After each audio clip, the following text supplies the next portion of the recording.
السلام علیکم ورحمۃ اللہ وبرکاتہ۔ نحمدہ ونصلی علی رسولہ الکریم، اما بعد فاعوذ باللہ من الشیطان الرجیم، بسم اللہ الرحمن الرحیم۔ رب اشرح لی صدری ویسر لی امری واحلل عقدۃ من لسانی یفقہوا قولی۔ کیسے ہیں آپ سب؟ آپ نے پچھلے پارہ میں 5 انبیاء کی قوموں کے واقعات کا ذکر سنا تھا۔ ان قوموں نے اپنے انبیاء کی بات نہیں مانی تو ان سب کا انجام برا ہوا۔ اب ہم دیکھیں گے کہ اللہ سبحانہ و تعالیٰ نے پارہ نمبر 9 میں کیا ارشاد فرمایا ہے۔ پارہ نمبر 9، پارہ 9 کی شروع کی آیات شعیب علیہ السلام کی قوم کے بارے میں اس میں ہمیں بتایا گیا ہے۔ شعیب علیہ السلام نے جب اپنی قوم کو اللہ کی عبادت کے بارے میں بتایا، دین کے بارے میں بتایا، تو ان کی قوم میں صرف کچھ لوگ ہی ایمان لائے۔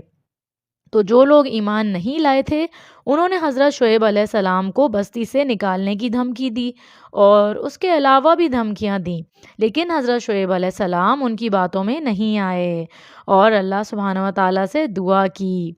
بسم اللہ الرحمن الرحیم۔ ربنا افتح بیننا و بین قومنا بالحق وانت خیر الفاتحین۔ اے ہمارے پروردگار، ہمارے اور ہماری قوم کے درمیان انصاف سے فیصلہ کر دے اور تو ہی سب سے بہتر فیصلہ کرنے والا ہے۔ آخر کار جن لوگوں نے شعیب علیہ السلام کی بات نہیں مانی ان لوگوں پر اللہ کا عذاب آ گیا اور ان پر خطرناک زلزلہ آیا جس میں وہ سب مر گئے اور ایمان والے بچا لیے گئے جو ایمان لے کر آئے تھے۔ اب آگے آیت نمبر 103 میں دیکھتے ہیں کہ یہاں سے حضرت موسیٰ علیہ السلام کا تفصیل سے قصہ آ رہا ہے۔ ان قصوں سے یہ پتہ چلتا ہے کہ جو لوگ زمین میں فساد کرتے ہیں، تکبر کرتے ہیں، اپنے آپ کو بڑا سمجھتے ہیں، دوسروں پر ظلم ڈھاتے ہیں، ناانصافیاں کرتے ہیں، ان کا انجام برا ہوتا ہے۔ فرعون بنی اسرائیل کا ظالم بادشاہ تھا، وہ اپنے آپ کو خدا کہتا تھا۔ اللہ تعالیٰ نے بنی اسرائیل کی قوم میں حضرت موسیٰ علیہ السلام کو اس لیے بھیجا کہ وہ قوم کو اللہ کی طرف بلائیں اور اس قوم کو فرعون کے ظلم و ستم سے نجات دلائیں۔ اللہ تعالیٰ نے موسیٰ علیہ السلام کو معجزات عطا کیے تھے۔ ان میں ایک یہ بھی تھا کہ ان کے پاس ایک لاٹھی تھی، وہ لاٹھی اللہ کے حکم سے سانپ بن جاتی تھی، یعنی بہت بڑا اژدہا بن جاتی تھی۔ حضرت موسیٰ علیہ السلام نے فرعون سے کہا کہ میں اللہ کی طرف سے بھیجا گیا رسول ہوں۔ حضرت موسیٰ علیہ السلام نے فرعون کو لاٹھی کا معجزہ دکھایا تو فرعون کی قوم کے سرداروں نے انہیں بڑا ماہر جادوگر کہا، یعنی ان کے معجزے کو جادوگری بتایا۔ فرعون نے حضرت موسیٰ علیہ السلام کے معجزات کا جواب دینے کے لیے شہر کے بڑے بڑے جادوگروں کو جمع کیا۔ سارے لوگ ایک میدان میں جمع ہو گئے، مقابلہ شروع ہوا۔ جادوگروں نے اپنی رسیاں پھینکی تو بہت سارے سانپ بن گئے۔ حضرت موسیٰ علیہ السلام نے بھی اپنی لاٹھی جب پھینکی تو وہ اللہ کے حکم سے بہت بڑا سانپ بن گئی جس نے چھوٹے چھوٹے سارے سانپوں کو کھا لیا۔ جادوگر فوراً سمجھ گئے کہ حضرت موسیٰ علیہ السلام جو معجزہ لائے ہیں وہ بالکل سچ ہے اور اللہ کی طرف سے ہے، تو وہ فوراً حق کو پہچان کر سجدے میں گر گئے اور کہنے لگے قولوا آمنا برب العالمین، اور کہنے لگے ہم رب العالمین پر ایمان لے آئے۔ وہ جادوگر دل سے اللہ پر ایمان لے آئے۔ فرعون نے بھی یہ سب دیکھ لیا تھا تو وہ بھی پہچان گیا تھا کہ یہ حق ہے، لیکن وہ ایمان نہیں لایا کیونکہ اس کو اپنی بادشاہت کی فکر تھی۔ وہ بہت تکبر کرتا تھا، اپنے آپ کو بہت بڑا سمجھتا تھا۔ فرعون نے جادوگروں کو جان سے مارنے کی دھمکیاں دیں لیکن وہ ڈرے نہیں، کیونکہ جب کوئی سچے دل سے ایمان لے آتا ہے تو وہ بہادر بن جاتا ہے، وہ صرف اللہ سے ڈرتا ہے۔ جادوگروں نے اللہ سے دعا کی ربنا افرغ علینا صبرا وتوفنا مسلمین، اے ہمارے پروردگار ہم پر صبر کا فیضان کر اور اس حال میں موت دے کہ ہم فرما بردار ہوں۔ اللہ تعالیٰ نے فرعون اور اس کی قوم کو ہدایت کی طرف لانے کے لیے چھوٹے چھوٹے عذاب بھیجے تاکہ وہ پلٹ جائیں، دوبارہ غلطیاں نہیں کریں۔ وہ عذاب یہ تھے، طوفانی بارشیں آئیں جنہوں نے زندگی کو درہم بھرم کر دیا، ٹڈی دل حملہ ہوا، یعنی بڑے بڑے ٹڈے لاکھوں کی تعداد میں آئے، انہوں نے ان کی فصلوں کو تباہ کر دیا۔ گھن نے ان کی جمع کی ہوئی خوراک کو کھا لیا۔ مینڈک بہت زیادہ تعداد میں ہو گئے، حتیٰ کہ ان کے کھانوں میں، ان کے بستروں پر اچھلنے لگے، ان کا جینا مشکل کر دیا۔ خون کا عذاب آیا، ان کے پانی میں خون مل گیا، اور یہ بھی کہ ان کو نکسیر کی بیماری ہو گئی تھی۔ یہ سب عذاب الگ الگ کر کے آئے، لیکن وہ پھر بھی نہیں مانے اور سرکشی کرتے چلے گئے اور دوبارہ نافرمانیاں کرنے لگتے۔ پھر اللہ نے ان کو بڑی سزا دی، ان کا انجام بہت برا ہوا۔ فرعون اور اس کے ساتھیوں کو اللہ سبحانہ و تعالیٰ نے سمندر میں غرق کر دیا۔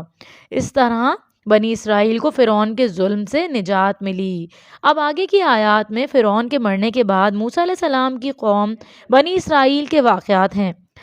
اللہ تعالیٰ نے موسیٰ علیہ السلام کو تورات دینے کے لیے ایک پہاڑ پر بلایا۔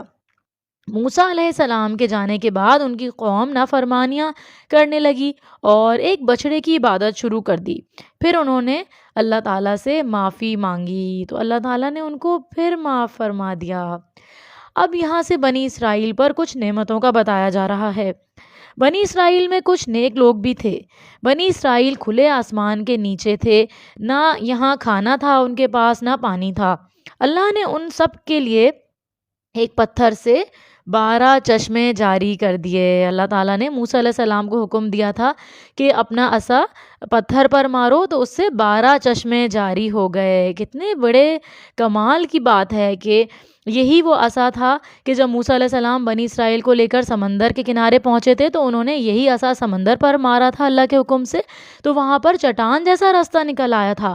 اور پھر یہی عصا تھا کہ جب وہ بنی اسرائیل قوم کے جو لوگ ایمان لے آئے تھے وہ موسیٰ علیہ السلام کے ساتھ بچ کر آگے جب وہ بستی میں رہنے لگے میدان میں، تو یہاں پر ان کے پاس جب رہنے کے لیے، کھانے پینے کے لیے کچھ نہیں تھا کھلے میدان میں، تو اللہ تعالیٰ نے حکم دیا کہ اسی عصا کو پتھر پر مارو، تو اس پتھر سے 12 چشمے پھوٹ نکلے۔ سبحان اللہ۔ اور آسمان سے ان کے لیے کھانا نازل کیا جس کو من و سلویٰ کہا جاتا ہے، اور بادلوں کا سایہ کر دیا ان کے اوپر، لیکن انہوں نے ان نعمتوں کی قدر نہیں کی۔ یعنی یہ وہ لوگ تھے جو ایمان لے آئے تھے لیکن یہ ابھی بھی نعمتوں کی قدر نہیں کر رہے تھے اور بار بار ناشکری کی طرف پلٹ جاتے تھے اور اللہ کے احکام کو نہیں انہوں نے مانا۔ اللہ نے پھر ان کو سزا دی۔ آگے آیت 163 میں اصحاب سبت کا واقعہ آ رہا ہے۔ سبت کہتے ہیں ہفتے کا دن۔ واقعہ یوں ہے کہ یہ بھی بنی اسرائیل کا ایک قبیلہ تھا جو سمندر کے کنارے رہتا تھا۔ یہ لوگ مچھلیوں کے شکار پر گزارا کرتے تھے۔ اللہ تعالیٰ نے ان کو ہفتے کے دن مچھلیاں پکڑنے سے منع کر دیا اور کہا ہفتے کے دن عبادت کرنی ہے تمہیں، یعنی ہفتے کے دن شکار سے منع فرما دیا اور عبادت کرنے کا حکم دیا، لیکن انہوں نے اللہ کی بات نہیں مانی اور نافرمانی کی، تو اللہ تعالیٰ نے ان کو سزا دی اور ان کو بندر بنا دیا۔ صرف وہی لوگ بچے جو ان لوگوں کو برائی سے منع کرتے تھے۔ یعنی ہمیں بھی اس سے کتنا بڑا سبق ملتا ہے۔ کیا سبق ہے ہمارے لیے کہ ہم بھی لوگوں کو برے کام سے روکیں اور نیکی کی طرف بلائیں، یہ نہیں کہ صرف خود بچ کر بیٹھ جائیں اور لوگوں کو کچھ بھی نہ کہیں۔ اب آگے آیت 172 میں ایک عہد یعنی وعدے کا ذکر آ رہا ہے۔ دنیا میں جتنے بھی انسان آ چکے ہیں اور جتنے بھی ابھی موجود ہیں اور قیامت تک جتنے بھی انسان آئیں گے، اللہ تعالیٰ نے ان سب کی روحوں کو ایک میدان میں جمع کیا تھا جب اللہ تعالیٰ نے ساری روحیں بنائی تھیں دنیا بناتے ہوئے، اور جمع کر کے اپنے رب ہونے کا عہد لیا تھا، اور تمام روحوں نے اقرار کیا تھا، یعنی اللہ نے ان سب سے پوچھا تھا کہ کیا میں تمہارا رب نہیں ہوں؟ تو سب نے جواب دیا تھا ہاں آپ ہی ہمارے رب ہیں۔ تو بچوں یہ ہے عہد الست، لیکن ابھی ہمیں کیوں یاد نہیں ہے یہ؟ کیونکہ یہی تو ہمارا امتحان ہے۔ اگر سب کو یاد آ گیا تو سب ایمان لے آئیں گے تو امتحان بھی ختم ہو جائے گا، تو اس لیے ہمیں اب اپنے رب کی طرف پلٹ پلٹ کر جانا ہے۔ یہ ہمارا امتحان ہے کہ ہم اپنے رب کو پہچانتے ہیں یا نہیں۔ سب روحوں سے یہ اقرار اس لیے لیا گیا تھا کہ یہ نہ کہہ سکیں کہ ہمیں تو علم ہی نہ تھا۔ یعنی ہر انسان فطرت پر مسلمان پیدا ہوتا ہے، پھر اس کو اس کے والدین اور معاشرہ یہودی اور عیسائی بنا دیتے ہیں۔ اب آگے سورہ اعراف کی آیت نمبر 180 میں بتایا گیا ہے کہ اللہ تعالیٰ کو اس کے پیارے پیارے ناموں کے ساتھ پکارا کرو۔ وَلِلَّهِ الْأَسْمَاءُ الْحُسْنَى فَادْعُوهُ بِهَا، اللہ کے اچھے اچھے نام ہیں، انہی ناموں سے اسے پکارا کرو۔ تو بچوں، جب ہم اللہ سے دعا کریں تو اس کے پیارے ناموں یعنی اسماء حسنہ کے ساتھ دعا کریں۔ اے رحمان اور رحیم، ہم سب پر اور ہمارے ماں باپ پر رحم فرما۔ اے غفور، ہم سب کے سارے گناہ معاف کر دیں۔ تو بچوں، جو شخص اللہ تعالیٰ کے 99 ناموں کو یاد کرے گا وہ جنت میں داخل ہوگا۔ اب آگے آیت میں قرآن سننے کے آداب بتائے جا رہے ہیں۔ سورۃ الاعراف آیت نمبر 204 میں ارشاد فرمایا، وَإِذَا قُرِئَ الْقُرْآنُ فَاسْتَمِعُوا لَهُ وَأَنصِتُوا لَعَلَّكُمْ تُرْحَمُونَ، اور جب قرآن پڑھا جائے تو اسے غور سے سنو اور خاموش رہو، شاید کہ تم پر رحم کیا جائے۔ تو بچوں، یاد رکھیں قرآن کو خاموشی سے سننا چاہیے۔ جہاں قرآن پڑھا اور سنا جاتا ہے وہاں اللہ کی رحمتیں نازل ہوتی ہیں۔ تو ہم بھی اب غور سے سنیں گے نا انشاءاللہ۔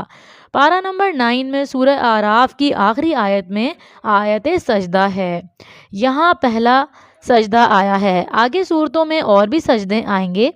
آپ صلی اللہ علیہ وسلم نے ارشاد فرمایا، جب کوئی آدمی سجدے والی آیت پڑھ کر سجدہ کر لے تو شیطان روتے ہوئے دور ہٹ جاتا ہے اور کہتا ہے کہ افسوس مجھ پر، ابن آدم کو سجدے کا حکم ملا تو اس نے سجدہ کر لیا، اس کے لیے جنت ہے، اور مجھے بھی سجدے کا حکم ملا تھا لیکن میں نے انکار کر دیا، میرے لیے جہنم ہے۔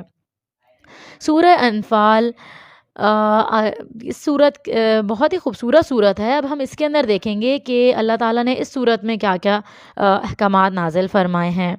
بسم اللہ الرحمن الرحیم۔ اس صورت میں مال غنیمت کا ذکر ملتا ہے۔ مال غنیمت وہ مال ہوتا ہے جو جنگ میں حاصل ہوتا ہے۔ اس صورت میں جنگ بدر کا بتایا گیا ہے۔ جنگ بدر مسلمانوں اور کافروں کے درمیان پہلی جنگ تھی جو اللہ کی راہ میں لڑی گئی تھی، اور اس جنگ میں مسلمانوں کو کامیابی ملی تھی اور کافر ہار گئے تھے۔ اسی جنگ میں مسلمانوں کو مال غنیمت ملا تھا۔ اسی جنگ میں مسلمانوں کی تعداد 313 تھی اور کافروں کی تعداد 1000 تھی، یعنی 1000 تھی۔ جنگ بدر میں فرشتوں کے نازل ہونے کا ذکر ہے۔ اس کے آگے ہم انشاءاللہ 10ویں پارے میں پڑھیں گے۔ الحمدللہ 9واں پارہ مکمل ہوا۔ اللہ تعالیٰ سے دعا ہے کہ اللہ تعالیٰ ہم سب کے علم میں اضافہ فرمائے، آمین یا رب العالمین۔ وآخر دعوانا ان الحمدللہ رب العالمین۔ سبحانک اللہم و بحمدک، نشہد ان لا الہ الا انت، نستغفرک و نتوب الیک۔ السلام علیکم ورحمۃ اللہ وبرکاتہ۔